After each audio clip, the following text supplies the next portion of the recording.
예, 함께 기도하겠습니다. 은혜로우신 하나님, 이 시간 살아계신 하나님의 말씀이 우리 가운데 임하기를 소망합니다. 우리의 귀를 열어주시고 우리의 마음 문을 열어주셔서 귀한 말씀이 나의 말씀이 되게 하여 주시옵소서. 말씀에 집중할 수 있도록 주의 성령께서 저희와 함께 하여 주시옵소서. 사랑하는 할렐루야 성가대를 주님의 이름으로 축복합니다. 귀한 찬양을 우리 하나님께서 기쁘게 받으신 줄로 믿습니다. 찬양의 가사가 우리 모두의 고백이 될 수 있도록 우리 주님 축복하여 주시옵소서. 예수님의 이름으로 기도드립니다. 아멘. 할렐루야. 우리 성가대 찬양이 너무 은혜로운 것 같습니다. 가만히 보니까 우리 조춘식 장로님이 함께 서서 더 은혜로운 것 같습니다. 우리 장로님 더욱더 열심히 하시라고 격려의 박수 하겠습니다. 감사합니다. 너무 감사하고요. 우리 성가대 찬양을 통해서 우리 귀한 예배가 하나님 앞에 드려지기를 원합니다. 자, 오늘은 광야로 달려갑시다라는 말씀으로 함께 은혜 나누기를 원합니다. 오늘도 주의 성전에 눈길과 이 빙판길을 헤치고 달려오신 우리 성도님들을 축복합니다. 가만히 생각해 보면 이렇게 눈이 많이 온 적이 최근에 언제였지라는 생각이 드는데요. 많은 분들이 미끄러운 길을 또 이렇게 헤치고 오셔서 너무나도 감사하고, 오늘도 예배를 드릴 때 우리 성령님께서 우리와 함께 하실 줄로 믿습니다. 하나님의 은혜 가운데 우리 사도행전 말씀을 매주 보고 있는데요. 오늘 본문 말씀이 특별히 짧은데 설교는 짧지가 않습니다. 근데 저는 오늘 중요한 말씀을 드릴 것입니다. 지난주에 다메섹에서 변화된 사울이 이제 예수 믿어서 회심하고 즉시로 예수님이 하나님의 아들이심을 증거하잖아요. 유대인들이 심히 당황하는 모습이 말씀에 나옵니다. 자, 오늘 본문 23절을 한번 볼까요? 여러 날이 지나매, 자, 그러니까 사울이 예수님이 하나님의 아들이 맞고 부활하신 그리스도시다라는 것을 계속해서 증언하니까 유대인들이 사울을 죽이려고 합니다. 죽이기를 공모하는 모습이 나오죠. 저는 이 부분을 보면서 굉장히 무섭다는 생각이 들었습니다. 여러분 한번 생각해 보세요. 누군가가 나를 미워하는 게 아닌 나를 향한 살인 계획을 세우고 있다. 그러면 얼마나 무섭습니까? 그런데 감사하게도 그 계획이 사울에게 알려져요. 그래서 그들이 그를 죽이려고 밤낮으로 성문을 지키고 있는데 그의 제자들이 밤에 사울을 광주리에 담아 성벽에서 달아서 다메섹에서 탈출하게 해줍니다. 24절을 보니까 개교가 사울에게 알려졌다라는 표현이 참 너무 감사합니다. 여러분 얼마나 감사합니까? 그렇지 않습니까? 누군가가 나를 죽이려고 하는데, 그것도 밤낮으로 성문을 지키고 있는데 하나님께서 은혜를 베풀어 주셔서 그 계획을 미리 알게 되었고 그래서 탈출할 수 있었으니 참 감사합니다. 자, 그런데 사울이 탈출해서 어디를 갈까요? 26절에 보니까 사울이 예루살렘에 가서 제자들을 사귀고자 했다라는 표현이 나옵니다. 그래서요, 성경을 사도행전만 읽으면 우리가 오해할 수 있는 부분이 다메섹을 탈출해서 곧바로 사울이 예루살렘으로 간 것으로 우리가 느껴집니다. 이렇게 이해할 수 있습니다. 그런데 여러분, 성경은 전체를 보아야 합니다. 성경에서는 그렇게 말씀하지 않습니다. 그래서 제가 갈라디아서 1장을 소개하면요, 사도 바울이 자기의 행적을 설명합니다. 1장 16절을 보시면 우리 같이 한번 읽어볼까요? 16절 17절 시작. 그의 아들을 이방에 전하기 위하여 그를 내 속에 나타내시기를 기뻐하셨을 때 내가 곧 혈육과 의논하지 아니하고 또 나보다 먼저 사도된 자들을 만나려고 예루살렘으로 가지 아니하고 아라비아로 갔다가 다시 다메섹으로 돌아갔노라. 아멘. 자, 그러니까 여기 보시면 먼저 어디로 갔습니까? 아라비아로 갔다가 다메섹으로 돌아왔고 그 다음에 예루살렘으로 간 거예요. 자, 그래서 분명히 우리가 알 수 있는 것은 갈라디아서의 말씀을 통해서 유추할 수 있는 게 사도행전 9장 25절과 26절 사이에 시간이 비어요. 몇 년이라는 시간이 비냐면 따라해볼까요? 3년.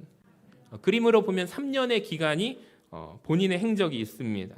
여러분 이해가 되십니까? 그러니까 예루살렘에서 예수 믿는 사람들을 지금 잡아 죽이려고 대제사장이 공문을 받아서 다메섹으로 이동했잖아요. 이 다메섹 가는 길에 주님 만나죠. 회심하게 됩니다.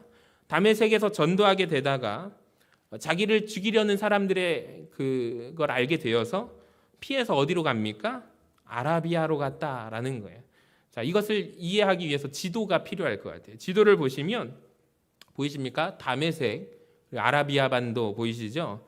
여러분, 다메섹에서 회심하고 자기를 죽이려고 하니까 예루살렘 쪽으로 가는 것이 아니라 그것은 3년 이후에 갔고요. 아라비아 반도 쪽으로, 그러니까 지금으로 치면 사우디아라비아 쪽으로 갔다라는 것입니다. 저는 이 부분을 한번 묵상해 보았습니다. 이게 도대체 무엇이 중요해서 성경은 이렇게 기록하고 있는가? 왜 사울도 지금 이것을 왜 이야기하고 있을까? 사실 예루살렘으로 돌아가는 것이 훨씬 더 자연스럽다는 것을 아십니까? 사울이 지금 어디에서 왔죠? 예루살렘에서 다메섹으로 왔잖아요. 그러니까 혈육도 가정도 예루살렘에 있겠죠.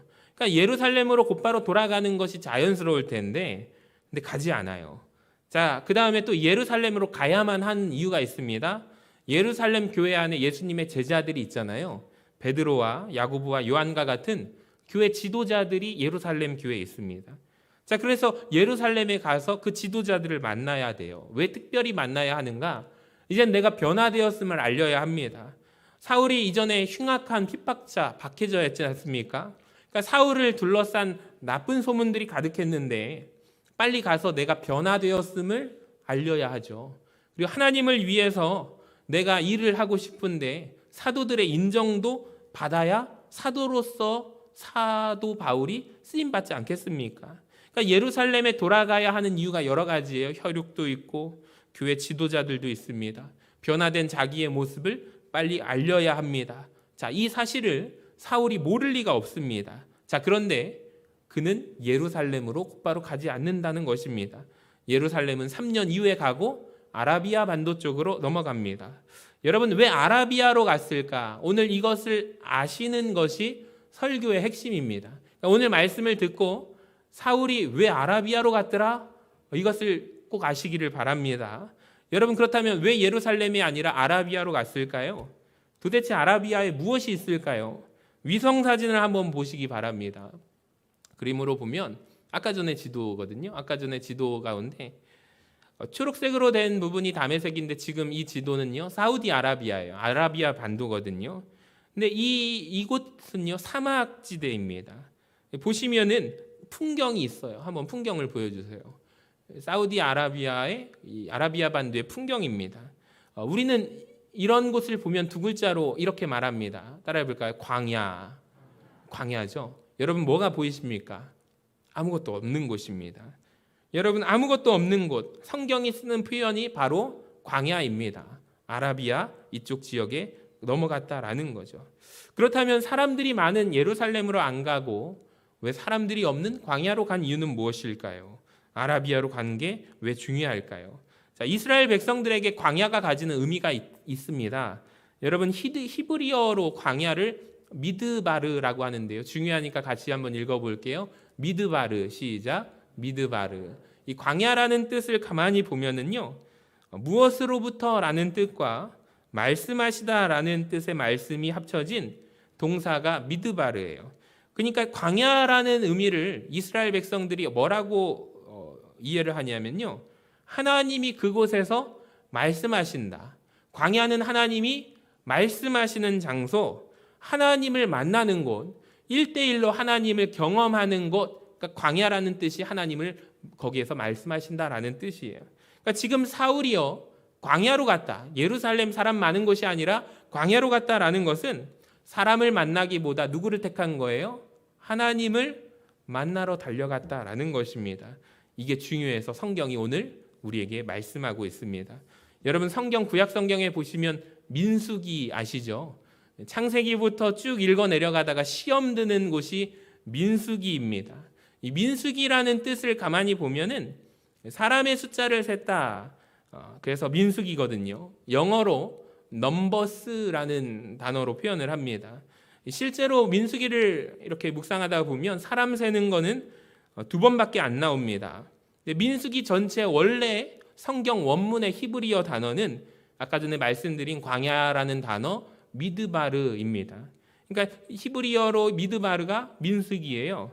그러니까 원어를 살려서 원래대로 번역했으면 민수기는 광야에서 하나님이 말씀하셨다라는 거예요. 그곳에서 말씀하신 하나님의 말씀이 민수기라는 거죠. 이렇게 만약에 표현을 했다면 민수기가 우리에게 훨씬 더 와닿았을 텐데, 광야 생활, 실제로 민수기의 대부분 내용이 인구조사는 2번밖에 없고요. 광야 생활, 이스라엘 백성들이 광야 생활하는 이유가 민수기입니다. 어쨌든 지금 그곳으로 사울이 갔다라는 거죠. 광야는 다시 한번 말씀드리지만 하나님을 만나는 곳이에요. 하나님을 내가 홀로 독대하는 곳입니다. 혈육을 설득하기보다, 제자들 앞에서 인정받기보다 그는 먼저 하나님을 만나러 갔다라는 거예요. 질문이 생겼습니다. 왜 사울은요 바로 이 시점에 광야로 가서 하나님을 만나고자 했을까? 이런 질문이 들었어요. 만약에 간다면 회심 직후에 갈 수도 있었는데 왜 회심 직후에 가지 않고 이 순간 가게 된 것일까? 저는 오늘 본문 말씀을 통해서 사울의 상황을 한번 유추해 보고 싶어요. 자, 다시 본문 23절을 보시면 여러 날이 지나매 유대인들이 사울 죽이기를 공모를 했대요. 그 계교가 사울에게 알려졌죠. 탈출하게 되었다는 이야기가 오늘 성경 말씀의 전부고, 이 이후에 사울은 아라비아 광야로 간 것입니다. 자, 그렇다면 오늘 말씀을 통해서 한번 인과관계를 살펴보겠습니다.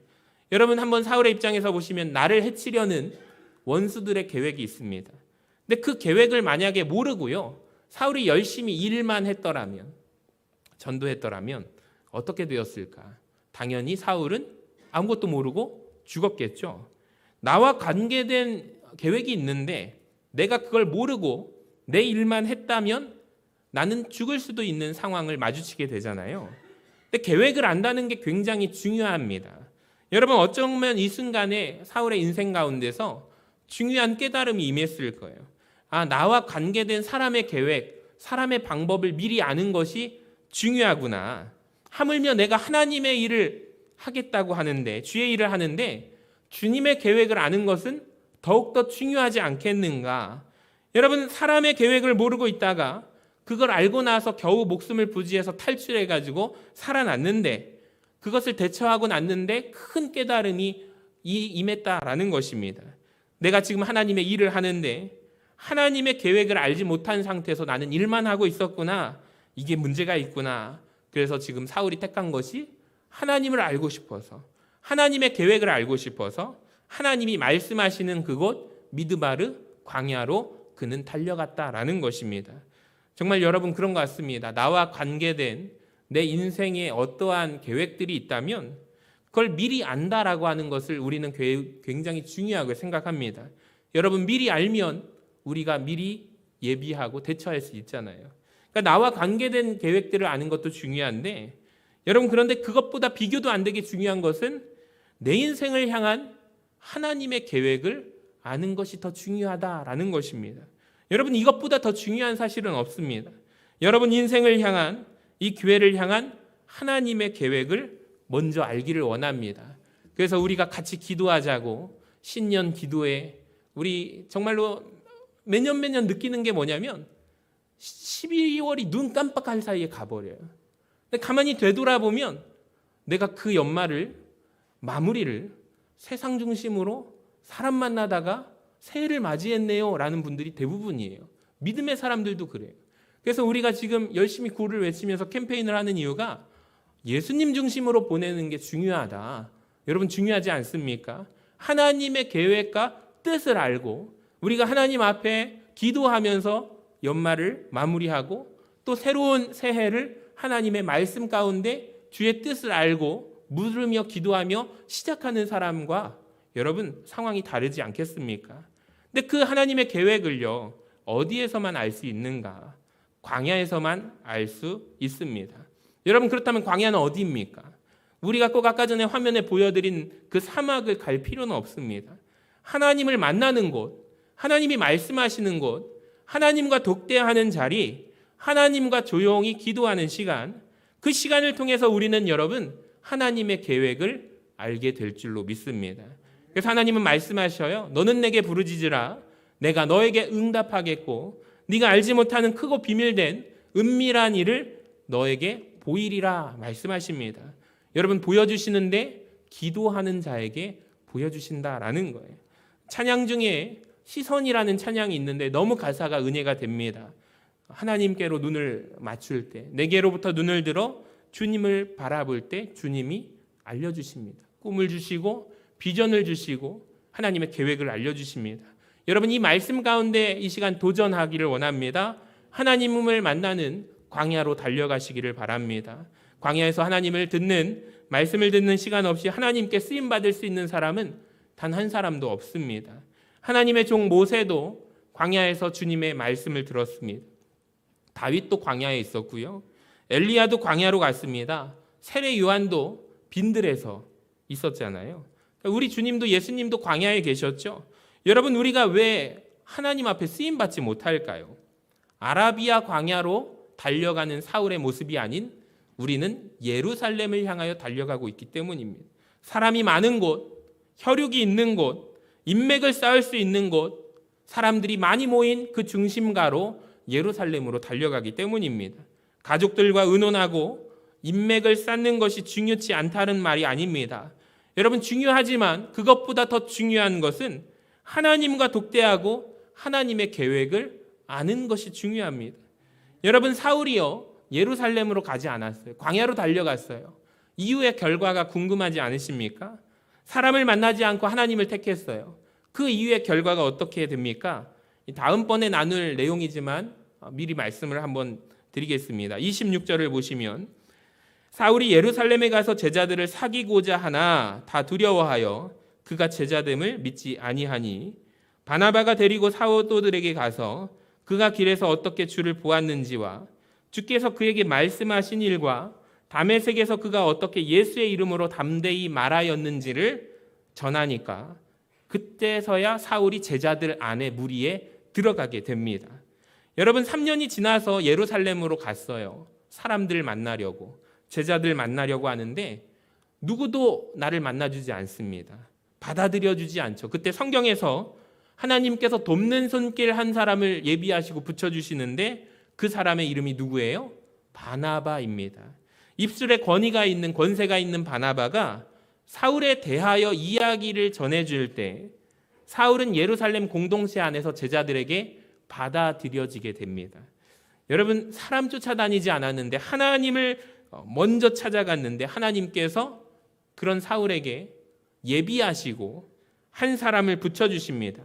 여러분, 기억하시기 바랍니다. 말씀을 우리에게 적용하면요, 여러분이 사람을 찾아다니지 않고 하나님께 나올 때, 하나님을 찾고 간구할 때 하나님이 사람도 붙여주시게 됨을 믿으시기를 바랍니다. 진짜 중요한 거거든요. 우리가 사람 쫓아다니고 사람 만나려고 하는데 진짜 사람을 못 만납니다. 하나님을 찾아가며 하나님께서 예비하신 하나님의 사람을 붙여주실 줄로 믿습니다. 또 하나, 사람 찾아가지 않았더니 그 이후의 결과가 어떻게 되느냐? 당당합니다. 갈라디아서 2장 8절을 한번 보세요. 베드로에게 역사하사 그를 할례자의 사도로 삼으신 이가 또한 내게 역사하사 나를 이방인의 사도로 삼으셨느니라. 또 기둥같이 여기는 야고보와 게바와 요한도 내게 주신 은혜를 알므로 나와 바나바에게 친교의 악수를 하였으니 우리는 이방인에게로 그들은 할례자에게로 가게 하려 함이라. 여러분, 베드로를 이제 만나게 되었어요. 예수님의 제자 베드로, 사도 바울의 모습을 보시기 바랍니다. 나는 이방인을 위한 사도다. 당신은 할례자를 위한 사도다. 대등하게 친교의 악수를 서로가 악수합니다. 나누게 되죠. 자, 11절을 한번 보실까요? 11절에 같이 한번 읽어봐요. 시작. 게바가 안디옥에 이르렀을 때 책망받을 일이 있기로 내가 그를 대면하여 책망하였노라. 게바가 베드로거든요. 여러분, 이게 어떤 상황이냐면요, 베드로가 할례받지 않은 이방인하고 식사를 하고 있어요. 근데 그때 다른 사람이 들어오니까 막 허둥지둥 놀래가지고 식사를 안 한 척하는 모습을 베드로가 보이는 거예요. 성경에 따르면 이스라엘 사람들은요, 이방인들과 말도 붙이지 않고요, 같이 식사하는 일이 없거든요. 근데 이런 모습을 베드로가 보이니까 사도 바울이 대면하여 그를 책망합니다. 만약에요, 오늘 광야로 달려가지 않고 예루살렘으로 달려간 사울의 모습을 한번 생각해 봤습니다. 베드로를 만나서 예, 저는 사울입니다. 베드로시군요. 잘 부탁드립니다. 열심히 하겠습니다. 여러분 만약에 이렇게 선우선되었다면, 인사를 했다면 이런 상황, 책망하는 상황이 가능했을까요? 저는 절대적으로 불가능하다고 생각해요. 근데 사울은요, 베드로를 만나서 부탁한 적이 없어요. 하나님께서 나를 부르셨다는 사도로서의 부르심과 믿음을 가지고 베드로를 만나서 베드로가 잘못할 때 당당하게 그를 꾸짖고 책망할 수 있는 사람이 되었다라는 거예요. 여러분, 우리가 인생을 살아가면서 사람 찾아다니고 사람 쫓아다니면 사람 앞에 당당하지 못하잖아요. 하나님 찾아가면요, 사람 앞에서도 당당하게 될 줄로 믿습니다. 할렐루야. 여러분, 이 은혜가 우리에게 있기를 원합니다. 또 오늘 말씀 잘 들으시기를 바랍니다. 본문이 매우 짧지만 중요한 말씀이에요. 왜 우리가 하나님께 쓰임받지 못할까요? 우리가 어디로 간다고 했죠? 예루살렘으로 달려가기 때문이라고 말씀드렸어요. 맨날 사람들이 많은 곳, 사람들이 모이는 그곳으로 내가 가기를 원하기 때문입니다. 여러분, 사람이 아닌 하나님을 만나시기를 바랍니다. 새벽 기도에 좀 나오시기를 바랍니다. 오늘 새벽에 눈길을 헤치고요, 저만 올 줄 알았어요. 보니까 5명이 예배를 드렸는데 너무 은혜스러웠어요. 눈길을 헤치고 하나님 앞에 예배 드리는 귀한 예배. 여러분, 눈이 올 때 우리 성도님들 몇 분 오실까? 담임 목사가 고민하지 않도록 우리 성도님들이 그 자리를 애쓰고 힘써 지켜주시기를 바랍니다. 여러분, 잘 생각해 보시기 바랍니다. 하나님과 독대하는 시간이 내 인생에 과연 있을까? 내가 직분을 받고 직분자로 세워졌는데 하나님과 가만히 보니, 내 삶을 돌아보니 하나님과 독대하는 시간이 없어요. 여러분, 잘 생각해 보세요. 그러니까 내 인생을 향한 하나님의 계획을 몰라요. 우리 교회를 향한, 이 교회를 향한 하나님의 계획을 내가 몰라요. 여러분, 기도하시기 바랍니다. 기도하지 않으면 안 되는 거거든요. 오늘 말씀을 통하여 기도해야겠다는, 주님과 함께 고요한 시간이 있어야겠다는 도전을 받으시기를 주님의 이름으로 간절히 축원합니다. 제가 여기까지만 말씀을 마쳐도 되는데 중요한 것이 있어서 우리 성도님들과 함께 나누고 싶다. 여기까지만 나누면 시야가 저는 한쪽 눈만 열렸다고 생각을 해요. 우리가 이것까지 알면 우리가 더욱더 신앙의 말씀의 시각이 넓어지리라 생각합니다. 그래서 잠깐 말씀을 드릴게요. 성경에 사울이 어디로 갔다고 했죠? 아라비아로 갔다고 했습니다. 여러분, 그렇다면 이런 질문 들지 않습니까? 그 넓은 아라비아 어디로 갔을까? 추측을 할 수 있을까요? 없을까요? 있어요. 그걸 설명해 드리려고 합니다. 갈라디아서 4장 25절에 보면 어쩌면 사울이 갔을 곳으로 추측되는 장소가 나옵니다. 굉장히 중요한데요. 24절부터 한번 보시면 이것은 비유니, 갈라디아서 4장에서 사울이 하갈과 사라를 비교하고 있거든요. 이 여자들은 두 언약이라 하나는 신의 산으로부터 종을 낳을 자니 곧 하갈이라. 근데 25절에 보면 이런 표현이 나옵니다. 노란 글씨만 읽어볼까요? 시작. 아라비아에 있는 신의 산. 혹시 여기에다 밑줄 칠 수 있으면 꼭 밑줄을 치시기 바랍니다. 이게 정말로 중요한 정보거든요. 아라비아에 있는 신의 산. 중요하니까 한 번 더 따라해 봅시다. 시작. 아라비아에 있는 신의 산. 지금 사울이요, 갈라디아서 4장에서 무엇을 이야기를 하냐면 신의 산이 어디에 있대요? 아라비아에 있대요. 지금 갈라디아서 내용이잖아요. 갈라디아서 1장에서 자기가 예루살렘에 먼저 가서 사도들을 만나지 않고 어디로 갔다고 했죠? 내가 아라비아로 갔다고 했습니다. 자, 그리고 4장에서 아라비아에 있는 신의 산의 이야기를 꺼내거든요. 여러분, 그렇다면 사울이 그 넓은 아라비아 광야에서 어디를 갔다고 우리는 충분히 추측할 수 있죠? 아라비아에 있는 신의 산으로 갔을 거다라고 추측을 할 수가 있어요. 여러분, 광야가요, 유대 광야도 많아요. 바란 광야도 있고요, 유대 광야도 많아요. 굳이 근데 저 멀리 사우디아라비아에 있는 아라비아 반도에 광야를 간 이유는 무엇일까? 이유가 있을 텐데, 여러분, 신의 산이 어떤 곳입니까? 우리가 구약에서 신의 산, 모세가 율법의 하나님의 말씀을 받은 곳이 신의 산이잖아요. 그래서 신의 산을 때로는 산 호렙, 거룩한 산, 호렙산이라고도 표현을 하는데, 누가 봐도 아라비아로 간 이유가 있는데 시내산으로 간 거예요.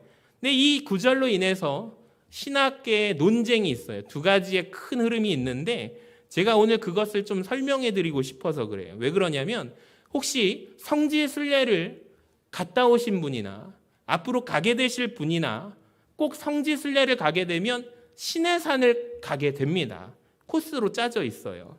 그래서 지금 사진을 보여주시면, 사진 한번 보여주시면 노란색으로 표시된 곳을 성지순례를 가시면 시내산 갔다 왔습니다 하면 대부분 다 여기를 갔다 오신 거예요. 근데 지금 학계에서, 신학계에서 빨간색으로 표시된 아라비아에 있는 시내산의 논쟁이 있어서 이게 큰 의미가 있거든요. 그러니까 성경이 말하는 진짜 시내산이 어디인가, 여기에 따라서 출애굽 경로가 완전히 달라지기 때문입니다. 오늘 좀 그것을 설명해 드리고 싶어요.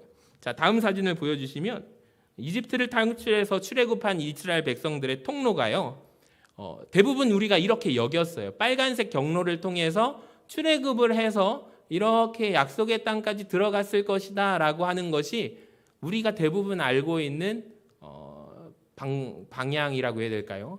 우리가 다 이렇게 알고 있습니다. 근데 몇 가지 문제가 있는데 설명해 드릴게요. 왼쪽에 빨간 화살표 이 부분이요, 홍해, 저 집은 건넜다고 홍해를 건넜잖아요. 수심이 너무 깊어요. 그러니까 사람들이 건너가기에 좁아요. 그러니까 우리로 치면은 좁고 깊은 계곡이라고 생각하시면 돼요.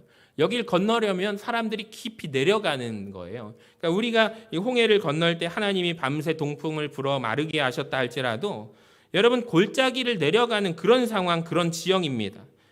그 건넜다고 하는 지점도 한번 보시면, 그 다음 화살표를 보시면 장정만 60만이고요. 전체 150만에서 200만 명이 서 있을 공간이 안 됩니다.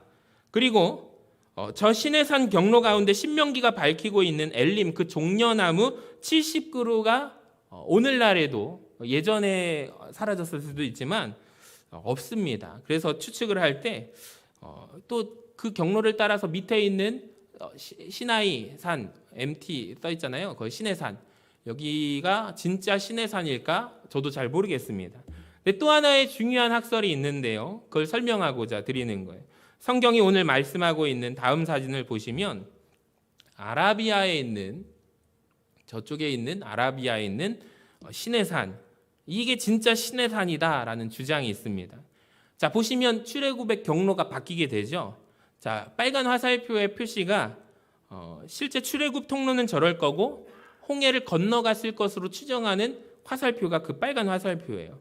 이게 지금 요즘에 굉장히 유력하다라고 여겨지는 설인데, 실제로 이 루트를 따라가 보면 저 경로상의 엘림의 79로 종려나무로 추정되는 것도 보이고요. 바로 저 지점은 250만 명 정도 되는 사람이 한 번에 있을 수 있는 평지도 있습니다. 그리고 저 지역이 토사가 많이 쌓여 있어서 수심이 매우 얕습니다. 그러니까 우리가 홍해 영상 갈라져서 가는 영화나 영상들을 볼 때 이 애굽에서 군대가 쫓아오잖아요. 이 바퀴에 전차들이 막 쫓아오고 말이 막 달려오는 그런 장면이 여기밖에 없어요. 그러니까 우리가 아까 전에 왼쪽 저쪽 지역보다 여기가 유력하다라는 거예요. 그래서 유력한 학설이 실제로는 저기였을 것이다 라고 추측을 합니다. 근데 왜 우리가 여태까지 이 시내산을 발견을 못했냐면, 아라비아 반도가 지금으로 치면 사우디 아라비아거든요. 이슬람 국가입니다. 통제하고 있어요. 바리게이트를 쳐가지고 못 들어가게 했습니다. 근데 한국에서 김승학 원장님이라는 분이 이 사우디 왕자의 주치셔가지고 사우디 왕자의 특별한 허락으로 12년에 걸쳐서 저기 방문해가지고요, 남기신 책이 떨기나무 책이라는 책을 썼습니다. 그리고 이분이 주장하는 대로 요즘에 구글 어스로 가보지 않고도 사진들 같이 그 흔적들을 많이 주장하고 계시는데 보면은 설득력이 있습니다. 그래서 언제 기회가 되면 주일 3부 예배 때 한 20분 정도의 유튜브 영상을 제가 준비해서 한번 보여드리고 싶다라는 마음의 감동이 있습니다. 상당히 들을 만한 주장입니다. 물론 시내산이 어디에 있는가 중요하지 않습니다. 근데 중요한 것은 오늘 말씀을 통해서 바울이 예루살렘으로 안 가고 어디에 갔다? 광야에 갔다. 누구를 만나러? 하나님을 만나러 갔다. 그러니까 그러니까 자기의 일, 사명, 소명 열심히 감당하기 전에 사람을 만나기 전에 하나님을 만나고 싶어 했던 사울의 모습이 나온다라는 거예요. 여러분, 이 시간으로 인해서 바울은 사역할 수가 있었습니다. 사랑하는 성도 여러분, 오늘 말씀을 통해서 마음에 도전이 있기를 원합니다. 여러분, 우리가 너무 예루살렘으로만 가려고 하는 거 아닙니까? 너무 내가 사람들만 만나려고 하는 것은 아닙니까? 사람들에게 인정받고자 하는 것은 아닙니까? 그때 바로 우리의 걸음을 멈춰서 방향을 틀어서 주님이 계시는 광야로 달려가는 은혜가 있기를 원합니다. 고요한 광야의 자리로, 하나님을 독대하고 만나는 은혜의 자리로 우리가 달려갑시다. 그 믿음으로 우리 고백을 담아서 찬양하도록 하겠습니다. 우리 찬양